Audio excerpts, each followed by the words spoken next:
good evening, good evening, good evening, good evening, good evening. And welcome to QI, the low-budget quiz show, otherwise known as Who Wants to Be a Commissionaire?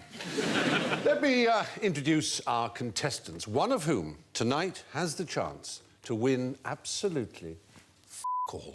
Will be A, Bastille. B, Vic Reeves. C, Roger McGough. Or D, actually, let's ask the audience. Welcome to you all. Now, tonight's programme is all about denial and deprivation. So to that end, we've done away with dreary old desks, we've fired the lighting director, and the audience is actually out in the street tonight. And, of course, the buzzers tonight will be operated by hand. They'll be hand-cranked. And Roger will go... Mark goes... Vic goes... And Alan goes... We are the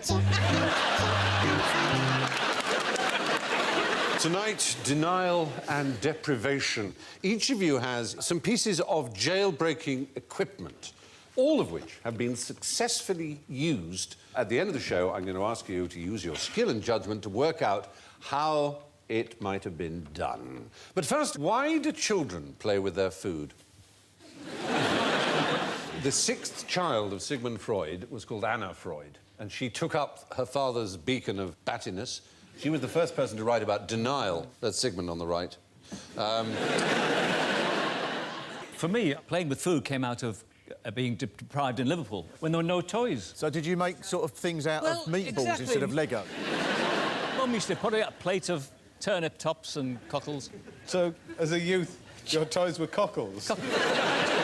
My first toy was toy cheese. For Christmas. Honestly, that was a metal-like cheese portion, which you used to wind up, I remember this, on the lino, and put it down. I used to make, like, cheesy movements.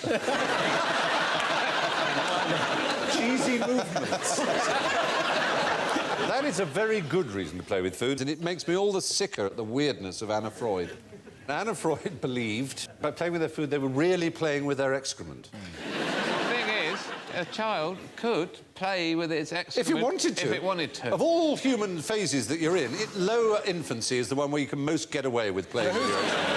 Oh, he's got his hand in his nappy again. But that's the one thing that we don't touch. The Freud family is a good example. Anna Freud suffered from depression all her life and never had children.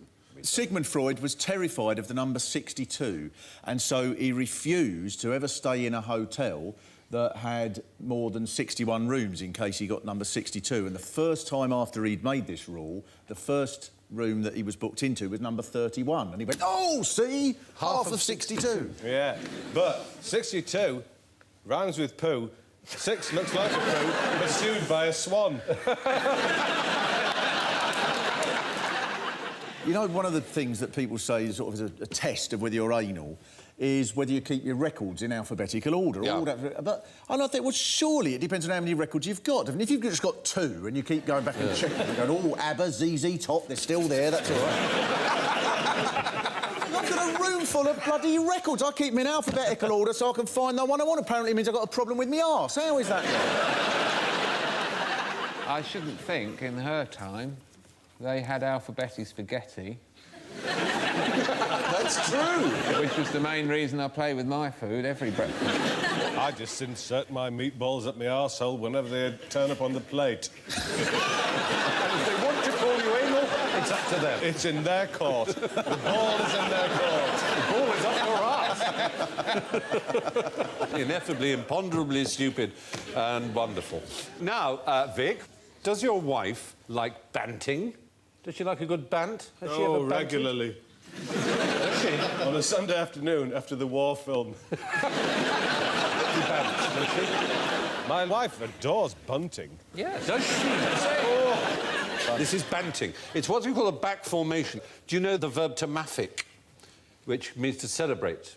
which comes from Mafeking night, when the relief of Mafeking in the Boer War. And so people said, we're Mafeking. Rather like the old joke about Kipling. I don't know, I've never kippled. Because it's obviously Kipling's not a verb, nor is Mafeking.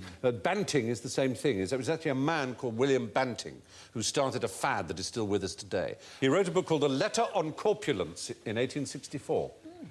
And he was the first man systematically to come up with diets. To bant is to diet. I'm banting. I'm on a diet. Biltong is a dried meat, isn't it? Yes, it is. And building is a sort of large edifice. Air-dried meat is a mystery to me. Is it? Because I tried to do it... I was in a restaurant, had a bit of steak and tried to dry it out in the toilets on the hand dryer. Life with Vic. No, well, anyway, William Banting, as I say, started this trend, which before, really, in our civilization at least, fatness had been a sign of prosperity and no one had ever worried about it. But they think that the person who really started the trend in America was William Howard Taft, the American president, who got stuck in a bath once. He was so fat. And he decided to do something about it and went on a diet, and this became well known. And at the same time, Hollywood was beginning, of course. And suddenly this idea of trying to be thin caught on and has been plaguing us ever since, of course. As late as the 50s, the big fad was the tapeworm pill. You swallowed a pill that had a tapeworm egg in it. Because people observed that poor people were very thin often. And perhaps it was because they often had parasites and worms inside, not because they weren't eating enough. No, no. A friend of mine had a tapeworm. Really? 3 feet long. When did he discover that he had And it? he went to the doctor. And, fair enough. I don't know how they got it out. There's that rumour about the Mars bar, isn't there? Oh, go on, what? You've got a tapeworm, you starve yourself, then you put out a Mars bar near you. Yes. And the tapeworm is so hungry, it comes out and goes for the Mars bar. And you grab it and pull it out.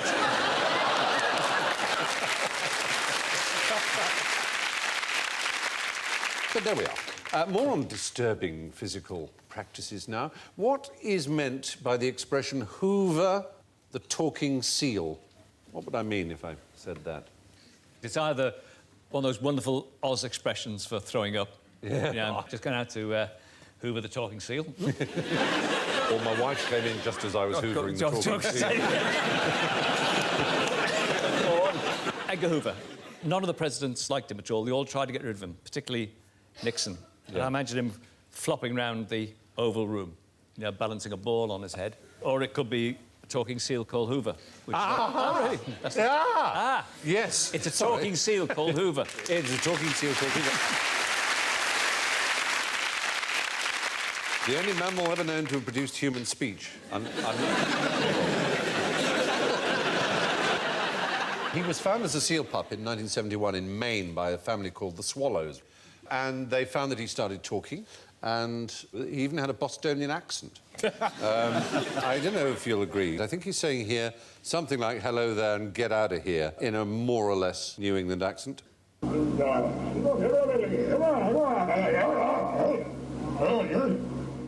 out of here. I think it's get out of here, come on, get down. Let's hear that again. We've got to hear one more time. I have to say, I've heard Americans a lot less eloquent than that. He died at a very ripe old age in 1985. What were his final words? Well, yes. Get out of here! But he appeared on ABC's breakfast show, Good Morning America. He received his own obituary in the Boston Globe. Now, from the blah blah seal to La Bastille. Do you see what I've done there? It's in Paris. Paris is good. Yes. Very good. Can you tell me anything else interesting about La Bastille, either of you, Mark? It was a prison. It was a prison. And it was stormed on July the 12th. 14th. 14th, but close, 2 days out. You say 2 days out, but I'd have stormed it 2 days early. I'd have been on my own. There were only 7 prisoners, weren't there? Is exactly the right number. There were only 2 lunatics. Yes! Oh. 2 lunatics, 2 forgers, 2 thieves, and a very bad mime artist. Wasn't he convinced he was Julius Caesar, one of them? Oh, this is good. You're getting points too. I'll come to this. This is impressive. And listen to this. We have 4 forgers. We have the Comte de Solange, who was inside for sexual misdemeanours of an unspecified kind. 2 lunatics, one of whom was an Englishman or an Irishman, they're not quite sure, called Major White, with a waist-length beard, who thought he was Julius Caesar. You know, the Marquis de Sade would have been in the prison at the time of the storming of the Bastille. It's a very tragic story, this, because he was in there for a long time. But a week before the storming of the Bastille, he was transferred to another prison because he'd been upsetting passers-by by shouting obscenities at them through a tube out the window. It's as if you've been reading my card, Mark. And so all this stuff, it was tragic because he spoke to his wife and he said, look, can you make sure you go round there and pick all this right? I've spent years writing in there. But she thought, well, you know, no rush, is there? It's the Bastille. Safest place in Paris. To that? And then I think she went down there on the day of the storming of the Bastille and thought, oh, shit. Absolutely right. 10 days before the storming was when he was moved to Vincennes. And the authorities were upset because he was shouting not just obscenities, but anti-monarchist sentiments at passers-by. So they moved him to Vincennes, and otherwise he would have been released. It was rather like the Tower of London. Even at the Tower of London's height, it was quite a civilised place to be a prisoner. I mean, you got wine and food, and you got an allowance, you got tobacco, you could move around as much as you like. So this was like the Groucho of the prison world. Yeah. The English equivalent, as I've mentioned, is the Tower of London. So tell me why the Cray twins were imprisoned in the Tower of London. Were they ravens? Who were named No, that's after a them? cunning answer. The ravens do have weird names, and they're literally prisoners because they're kept in cages at the moment because of the worries of bird flu. They're called Gwillem, Thor, Eugene, Munin, Branwyn, Bran, Gandalf and Baldric. And Dave. So they did actually have the Cray... They had Ronnie and Reggie of the 3 Cray Was there a brothers. prison officers' strike or something? There's nowhere else to put them? No, they were a bit younger than that. Did they go on a school trip? No. National service. Very good, Because absolutely right. there was a barracks there, wasn't there? There was a barracks there, and that was their one. It was the City of London Regiment of the 1st Battalion of the Royal Fusiliers, which is where people like Michael Caine had gone when they'd done their national service. People in the East End, that was their local barracks. But they were actually imprisoned there because when they did their national service, they don't like it. Ron and Reggie didn't like it. And they beat up their training sergeant and went home to have tea with their mum. The weird thing about Ronnie is he was pretty psychopathic, and as most people know, he was gay. But he had this weird thing that everyone had to admire his boyfriend. So they'd have a meeting of the firm, and there'd be the heads of Plaistow and Hackney and Dalston and all the local branches of the firm. And there'd be Ronnie, the colonel, and there'd be a 17-year-old youth called Cyprian or something. And Ronnie would go, hello, everybody, this is Cyprian. And hello, Cyprian. And Ronnie would go, isn't he gorgeous? And they'd all have to go, oh, he's lovely, Ronnie. Oh, you pick him. Oh, you happy dog. David Putnam, of all people, used to manage them for a very short period of time. I know, it's weird. Yeah, he did. They wanted to go legitimate. And he tells the story of how they were with David Bailey, who took those famous photographs of the 2 of them in suits, you know, standing one behind the other. And they were all in this pub. It wasn't the Blind Beggar, but it was a Cray pub. Ronnie had gone off. He was the insane one. So they're left with Reggie, who's supposedly the normal one. And these couple of drunks come in, and they suddenly spot David Bailey. And they go, oh, you're David Bailey, aren't you? Go on, take me photograph. And David Bailey goes, no. He said, no, don't be a f***ing arsehole, take me photograph. He said, no, I've run out of film. Give me that, take my photograph. Reggie gets up and looks at himself in the mirror across the bar like that and suddenly goes, baff, like that. And knocks him right across the room, and he bangs his head against the piano, and blood starts to trickle down. And his mate goes to him, and they just flee. And David Bailey, to his credit, is very angry. He says, Reggie, you are a tosser.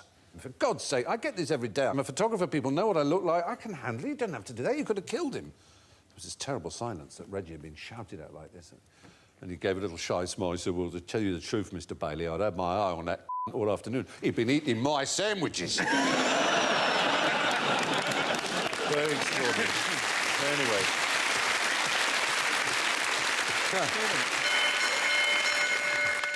Hoover the talking seal. An audacious, loquacious seal called Hoover, after each meal, having vacuumed the fish right out of the dish, would jabber and babble, blabber and gabble, chatter and prattle and spiel. Hey, very good. Thank you. Oh. Our resident poet, Mr. Roger McGough, thank you very much indeed, the Hoover poem. All this talk of crime brings us to the short, sharp shock that we call general ignorance. So fingers on your hand-cranking buzzers and bells, please. And what are the 4 main religions of...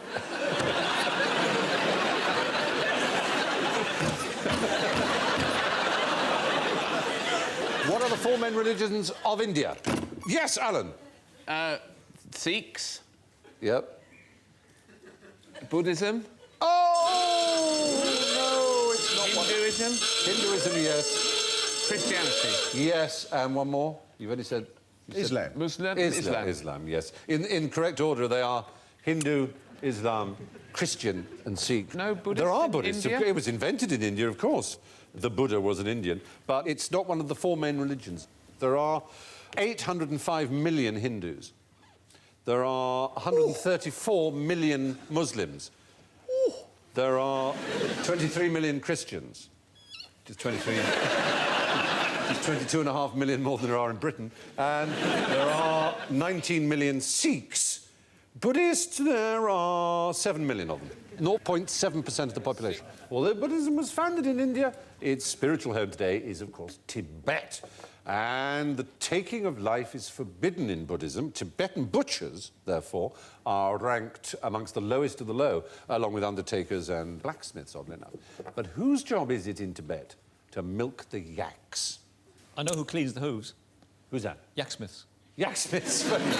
Yaksmiths. The milkman. Is there a milkman has to milk the... Oh, no, there is no milkman. Do they have milk? Is it nice? Tibet smells of butter, they say. There's butter everywhere. The trick part of it is the yak is the male of the species. So nobody milks a yak. What's a female called? The knack, oddly enough. The knack. A knack or a drig. One of the things I really remember Tibet, and about yaks too, they make sculptures, apparently. They do. It's every year there's a Religious, festival yep. of these sculptures made out of buttermilk. And there's apparently a guy in the 20s, who's a famous surrealist Buddhist sculptor, actually made a yak out of buttermilk, which he was able to milk, and made another, even larger. How tall is a wild yak? I think enormous. Yeah, I'm going 6 feet. Yeah. 6'5", my height, in fact. I'm going to say 4 foot. Well, that would be a domesticated yak. I'm going to say 9, maybe 10 foot. I've already told you that it's 6'5". I think it's about 15 foot. I'm so glad I was never your teacher. I really am. But yeah, you're right. 20 foot, sir. Aside from their meat and all their milk products, particularly the yoghurt and the butter and the cheese, they have the longest hair of any animal, the yak. It's 2 foot long. And it was used for, Wigs. in the 17th century, wigs, your periwig, your Charles II style wig. And in fact, the BBC wig store, we checked, still has quite a large number of yak wigs. And if you're going to play Santa at Christmas, then the chances are your beard will be yak. Couldn't we introduce the yak to Britain? I don't see why not. I mean, they are rather specialised for the altitudes in Tibet. If you introduce them to Britain, they'd blow up. It's a huge, incredible sight. Why not? Or we could have yaks dangling from balloons. The altitude isn't right. Fantastic. It could. I love the idea. Have a hot air balloon come up to see the yak fields. 5,000 feet up.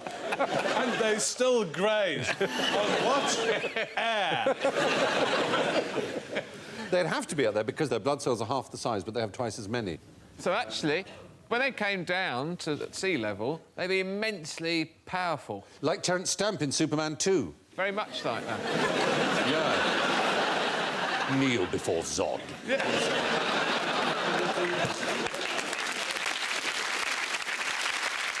Very well, let's move from yaks now to crabs. How many legs do crabs have? I know. Yes, he's 8. 8. We've got 8 there, and I'll that's the 10. They've, of course, got 10. And they're snippers. Well, the answer is 10. You're right. The front ones are tucked in, as you can see, but they do count as legs. No, they don't. Yeah. What animal has legs that don't reach the floor? They do walk with What them. sort of legs are they? They are functioning legs. They do walk with them, sideways, backwards, forwards. I do have a children's poem, I remember it. Oh, go on, yeah. A crab, I'm told, will not bite or poison you just for spite. Won't lie in wait beneath a stone until one morning, out alone, you poke a finger like a fool into an innocent-looking pool. Won't grab your hand and drag you off across the sand, down into the bottom of the sea to eat you dressed for Sunday tea. A crab, I'm told, is a bundle of fun. With claws like that, pull the other one.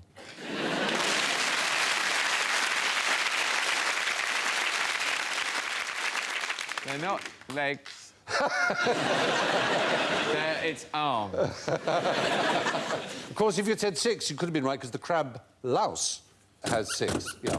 6. Well done. What are you thinking of? A crab louse. Ah, crab louse. And where do crab lice live? In a crab louse house. Sorry, it's hanging around with Roger for an evening. It makes him rhyme. Crab louse house. In your pubes, or in one's pubes. That'd be disgusting. They do. That's where you get crabs. Go into Boots and say one's pubes are infested with crab lice. A bottle of Quelado lotion, if you please. Is said crab louse related to that crab? No. They're called it because they latch on to the follicles of the pubes or the eyebrow or the eyelashes, even, and beards. Why are you looking at me? I have had crabs, and I got them from a dodgy sofa. That's what she told me. I went to the doctor's, and it was one of those traditional British doctors with a big bow tie. And he took his bifocals off and said, strapped on some binoculars, and then looked at my pubis very closely and went,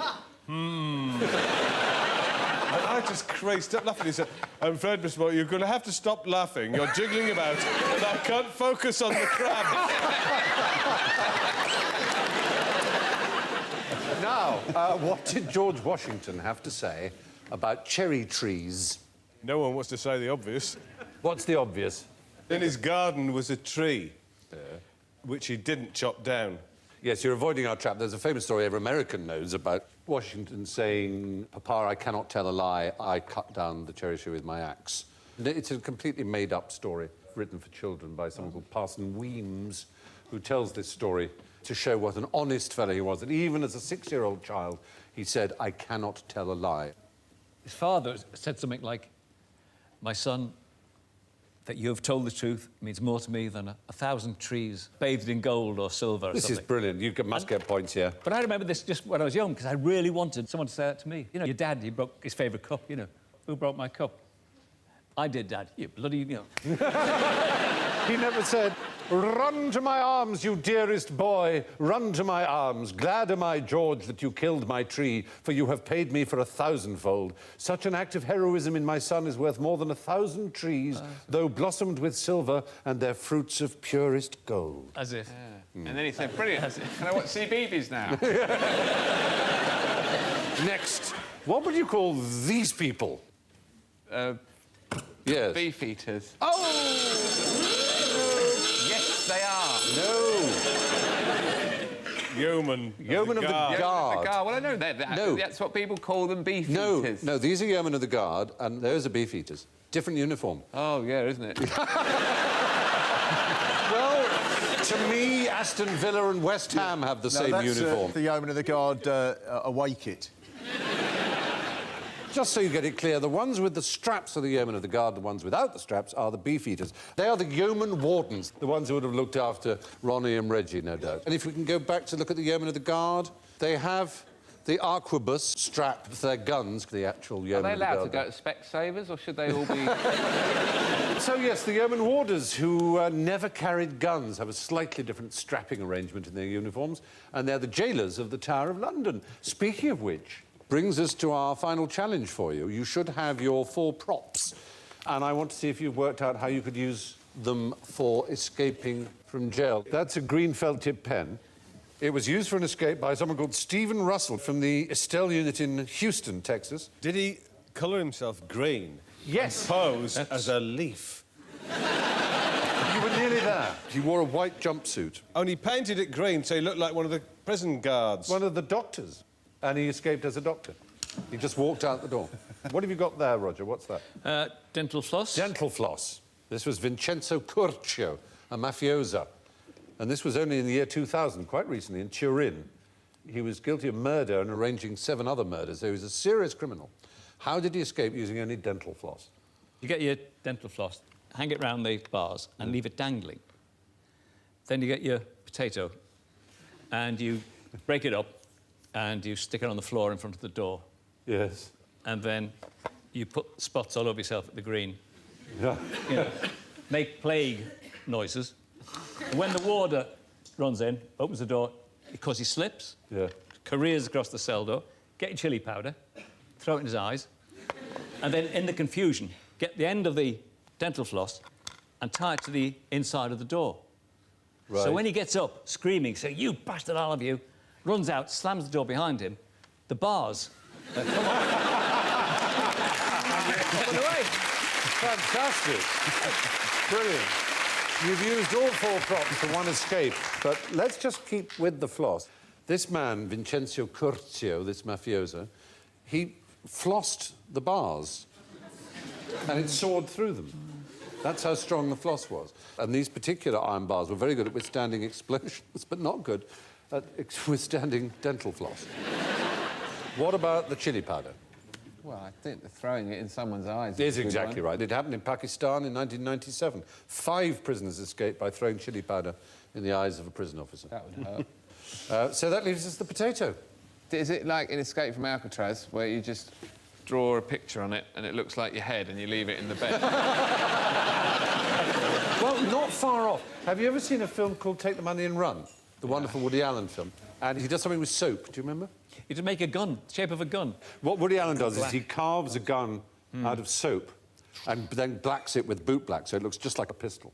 And then he holds up the prison officer, and they go out across the courtyard, and it's raining, and when you cut to the wide shot, it's this great ball of lava that is led back into the prison. But he was basing it on the true story of one of the most famous criminals in the 20th century in America. Dillinger. Dillinger. John Dillinger carved his potato into the shape of a gun and got away with it. But a very small gun. If you had to Yes. carve one out of that, It may have been a bigger potato. it'd be pathetic. Which brings us to the small matter of the scores, ladies and gentlemen. In equal first place, with time off for good behaviour, remission and patrol, Vic and Roger were on 1 point.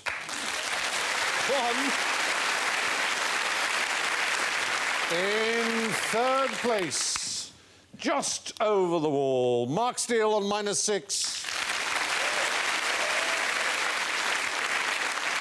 But banged up in solitary tonight. It's Alan on -39.